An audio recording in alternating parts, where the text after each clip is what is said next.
Assalamualaikum warahmatullahi wabarakatuh. Nama saya Nia Wahda Aprilia, mahasiswi dari Prodi S1 Keperawatan, Sekolah Tinggi Ilmu Kesehatan Indonesia Maju. Di sini saya akan memberikan sedikit edukasi tentang kebutuhan nutrisi pada masa toddler. Apa aja sih nutrisi yang dibutuhkan si kecil? Yuk, langsung aja kita ke materinya.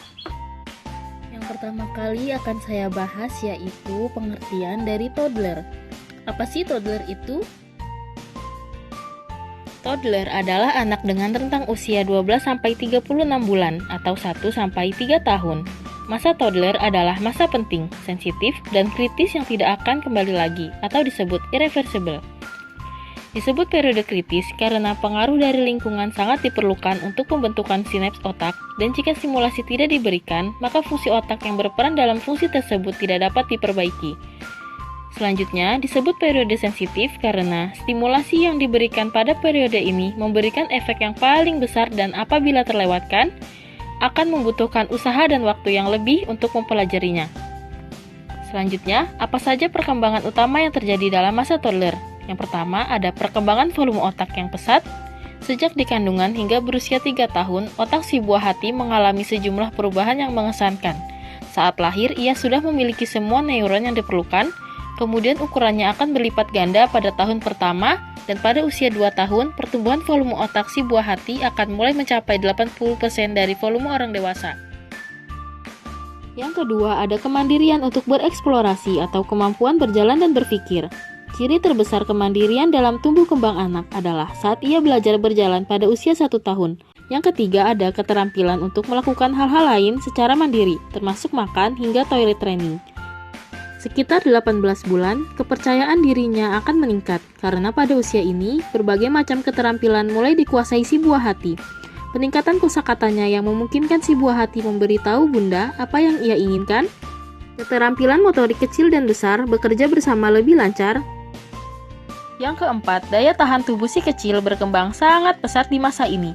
Ketika lahir, si buah hati belum memiliki sistem kekebalan tubuh yang sempurna, sehingga menyusui mampu melindunginya dari penyakit dengan menurunkan antibodi bunda melalui ASI. Namun, setelah mencapai usia tertentu, tubuh si kecil mulai dapat menghasilkan antibodi sendiri. Hal ini ditambah dengan berkembangnya organ tubuh semakin sempurna, seperti misalnya saluran pencernaan.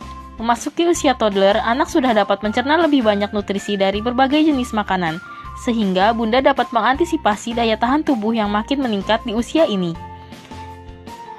Selanjutnya ada kebutuhan nutrisi. Kebutuhan nutrisi anak 2 kali lebih banyak dibandingkan dengan orang dewasa, karena digunakan dalam proses pertumbuhan dan perkembangan anak sebagai energi untuk aktivitasnya. Oleh karena itu, kebutuhan nutrisi ini sangat penting untuk si buah hati, yang tentunya mempengaruhi kesehatan dan perkembangan, keterampilan kognitif, fisik, sosiopsikologis, emosional, dan bahasa sebagai pondasi saat dewasa nanti. Bunda, mari bantu optimalkan tumbuh kembang si buah hati di masa toddler ini, dengan mendampingi aktivitasnya dan memenuhi kebutuhan nutrisinya dengan makanan yang bergizi. Pengertian nutrisi. Apa sih nutrisi itu? Nutrisi adalah zat dalam makanan yang dibutuhkan organisme untuk dapat tumbuh dan berkembang. Yang selanjutnya, apa saja nutrisi yang dibutuhkan oleh anak usia toddler? Yaitu ada karbohidrat. Berikan 1 porsi karbohidrat di setiap makan dan saat makan makanan selingan, yang termasuk karbohidrat diantaranya ada produk roti, sereal, termasuk mie dan beras, serta kentang. Kelompok ini memberikan energi yang dibutuhkan si kecil untuk tumbuh dan berkembang. Selanjutnya ada buah-buahan dan sayuran, bentuknya dapat berupa sayuran dan buah-buahan segar. Idealnya ibu memberikan minimal 5 porsi setiap hari dengan variasi warna yang berbeda. Buah-buahan dan sayuran dengan warna yang berbeda mengandung semua ragam vitamin dan mineral yang sangat penting. Yang berikutnya ada susu dan produk olahan susu. Si kecil memerlukan kelompok makanan ini minimal 3 kali saji dalam sehari, bisa dalam bentuk makanan ataupun minuman. Yang termasuk kelompok ini adalah susu, keju, dan yogurt yang kaya akan protein, kalsium, vitamin, dan mineral. Lalu ada protein, yang termasuk kelompok ini adalah daging, ikan, telur, dan kacang-kacangan seperti buncis dan kacang polong. Untuk jenis protein yang berasal dari daging hewani, sebaiknya diberikan 1 atau 2 kali sehari. Sedangkan protein yang berasal dari sayur-sayuran dapat diberikan 2-3 kali sehari. Yang terakhir ada lemak dan minyak.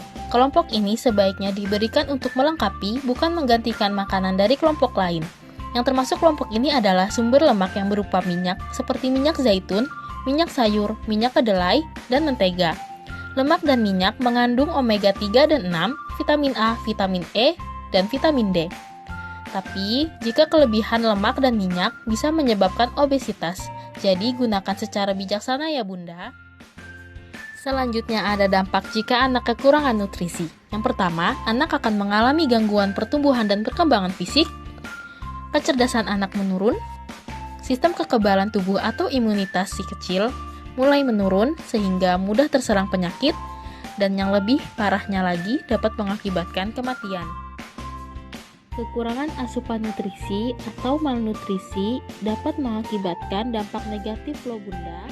Yang pertama ada marasmus. Marasmus disebabkan oleh kekurangan hampir semua nutrisi dan sumber tenaga. Tanda-tanda marasmus yaitu wajah keriput seperti orang tua, kurus kering, umumnya perut cekung, ada tanda-tanda dehidrasi yaitu bibir kering, mata cekung, dan kulit lembek. Yang kedua ada kwashiorkor. Kwashiorkor terjadi karena tidak tercukupinya asupan protein dan makanan. Tanda-tanda kwashiorkor yaitu terlihat lebih gemuk karena pembengkakan pada tungkai dan muka sembab. Lalu ada rambut kemerahan dan mudah rontok, kulit sering borokan atau dermatosis, serta perut buncit. Yang selanjutnya ada cara pemberian makanan untuk anak toddler, yaitu untuk usia 1-2 tahun. Di antaranya ada berikan ASI sesuai keinginan anak, berikan nasi lembik yang ditambahkan daging atau sayuran sebanyak 3 kali sehari, serta berikan juga makanan selingan yang bergizi 2 kali sehari di antara waktu makan, seperti biskuit, agar-agar, ataupun bubur kacang hijau. Lalu ada usia 2 tahun ke atas, Bunda sebaiknya berikan makanan yang biasa dimakan oleh keluarga sebanyak 3 kali sehari yang terdiri dari nasi, lauk pauk, sayur-sayuran, dan buah. Lalu berikan juga makanan selingan yang bergizi 2 kali sehari di antara waktu makan si kecil, bisa berupa makanan biskuit, agar-agar, makanan ringan, dan bubur kacang hijau. Sekian edukasi yang bisa saya sampaikan, semoga dapat bermanfaat. Mohon maaf apabila ada kesalahan dalam penggunaan kata, kalimat, ataupun istilah. Wabillahi taufiq wal hidayah. Wassalamualaikum warahmatullahi wabarakatuh. Terima kasih.